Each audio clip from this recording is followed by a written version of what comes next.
Você compra um veículo como uma Kombi para construir um motorhome caseiro. Começa a montar os móveis e até aí tudo vai bem, até que chega a tão temida fase de trabalhar na parte elétrica. Volts, amperes, watts, tensão, corrente, potência, são tantos termos técnicos que parece que a sua cabeça vai explodir. Mas fique tranquilo, porque hoje eu vou te explicar de uma forma simples e descomplicada o que tudo isso significa.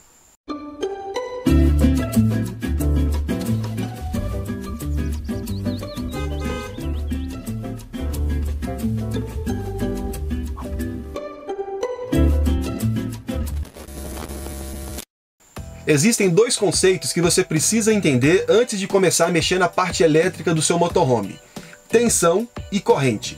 Guarde bem esses nomes, tensão e corrente. Para te ajudar a entender isso tudo, vamos fazer uma analogia ao invés de encher esse vídeo com centenas de termos técnicos. Afinal, você não quer se tornar um especialista em eletricidade, quer apenas construir o seu motorhome. Imagine uma mangueira de jardim. O volume de água que sai de uma mangueira está relacionado com a pressão e também com a largura do cano. Quanto maior a pressão, mais água vai sair. Quanto maior a largura do cano, mais água vai sair. Fazendo uma analogia com a eletricidade, a pressão da água na mangueira seria como a tensão, também conhecida como voltagem. Isso porque a tensão é medida em volts. Os entendidos na área odeiam quando alguém diz voltagem, mas esse é um termo muito utilizado, e vale a pena você associar tensão à voltagem para se lembrar que a tensão é medida em volts.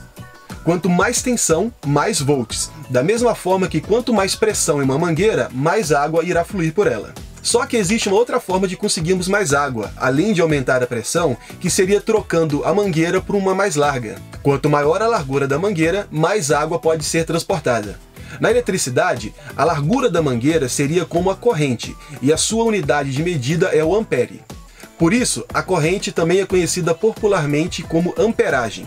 Assim como no caso da tensão e da voltagem, vale a pena você se lembrar desse termo errado e associar corrente a amperagem, para se lembrar que a corrente é medida em amperes.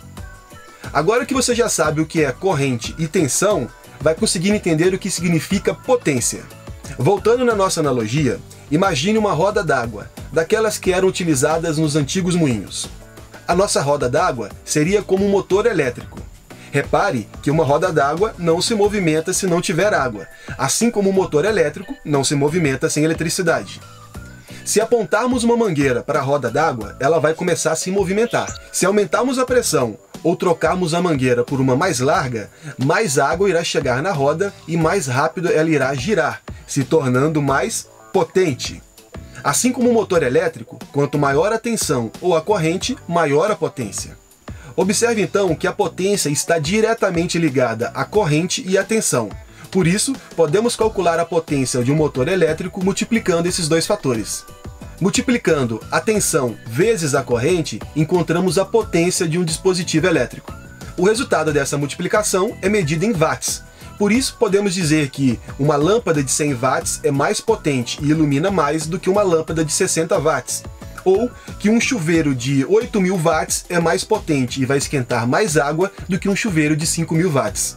Agora vem o pulo do gato, pois a potência de um aparelho elétrico está relacionado com o consumo de energia. Assim como na nossa analogia com a mangueira, em que aumentando a pressão ou usando uma mangueira mais larga nós vamos gastar mais água, um aparelho elétrico mais potente gasta mais energia. E a unidade de medida para se calcular o consumo de energia é o watts-hora.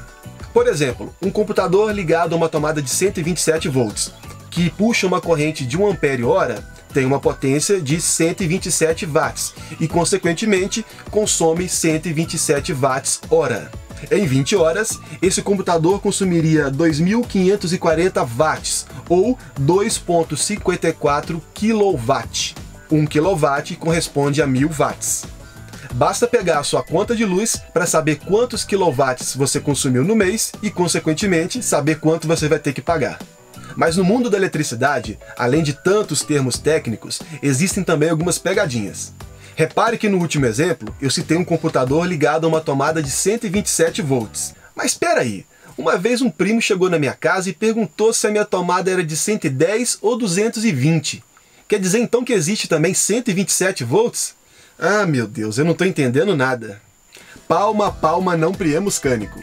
Embora seja muito comum falar 110, no Brasil só existem dois tipos de tensão na rede elétrica, a de 127 volts e a de 220 volts. Essa confusão acontece porque existia a tensão de 110 volts que foi migrada para a de 127.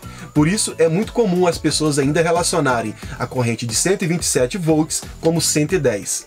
Tá, mas para que eu preciso saber disso tudo? Bom, você se lembra que a tensão está relacionada com a pressão na nossa analogia com a mangueira?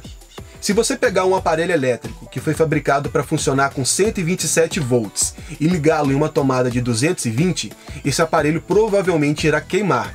Isso porque está chegando muito mais pressão, muito mais tensão do que esse aparelho foi fabricado para suportar. E o contrário, se você pegar um aparelho de 220 volts e ligá-lo em uma tomada de 127 volts, esse aparelho provavelmente não irá funcionar, pois a tensão é muito baixa. Ah, então é por isso que quando eu vou comprar um aparelho na internet, eu tenho que escolher entre 127 ou 220 volts. Isso mesmo, pequeno gafanhoto. Agora você está começando a entender a importância de compreender todos esses termos. Então, uma dica interessante para você que está pensando em viajar pelo Brasil ou até mesmo pelo mundo é comprar aparelhos elétricos bivolts, que são dispositivos preparados para funcionar com os dois tipos de tensão, tanto 127 quanto 220 volts. Dessa forma, você não precisa se preocupar com a tensão das tomadas por onde você vai passar. O mundo já seria bem mais simples se existisse apenas um tipo de tensão na rede elétrica, não é mesmo? Mas para complicar ainda mais a sua vida, meu amigo, as baterias utilizadas em motorhomes geralmente são fabricadas para funcionar com 12 volts. Ou seja, a maioria dos aparelhos elétricos da sua casa simplesmente não vão funcionar se você ligá-los diretamente na bateria do seu motorhome. Vixe, mas e aí, como é que faz? É para isso que existem os inversores, que são aparelhos capazes de converter a energia 12 volts da sua bateria para 127 ou 220 volts. Mas esse é um assunto para os próximos vídeos. Perceba então que entender um pouco sobre os conceitos de eletricidade, mesmo que de forma simplificada, é essencial para quem deseja construir um motorhome. É através desse conhecimento, por exemplo, que você irá conseguir calcular o consumo médio de energia dos aparelhos elétricos que serão utilizados dentro do seu motorhome. Se você gostou desse vídeo, não se esqueça de deixar o seu like e se inscrever no canal.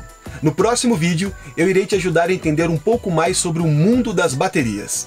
Muita gente tem dúvidas sobre qual modelo e qual a capacidade de escolher na hora de comprar sua bateria. Por isso, compartilhe esse vídeo no seu Facebook e marque um amigo que está planejando construir um motorhome. Dessa forma, você nos ajuda a produzir mais vídeos como esse aqui. Ah, mais um detalhe, eu não sou formado em engenharia elétrica, nunca trabalhei na área e até pouco tempo atrás não sabia nada sobre eletricidade. Tudo que eu apresentei nesse vídeo é resultado de muito estudo e conversas com quem entende do assunto. Por isso, se eu falei alguma abobrinha, conta aí pra gente nos comentários abaixo e nos ajude a debater esse assunto que para muitas pessoas parece um bicho de 7 cabeças. Por hoje é só, um grande abraço!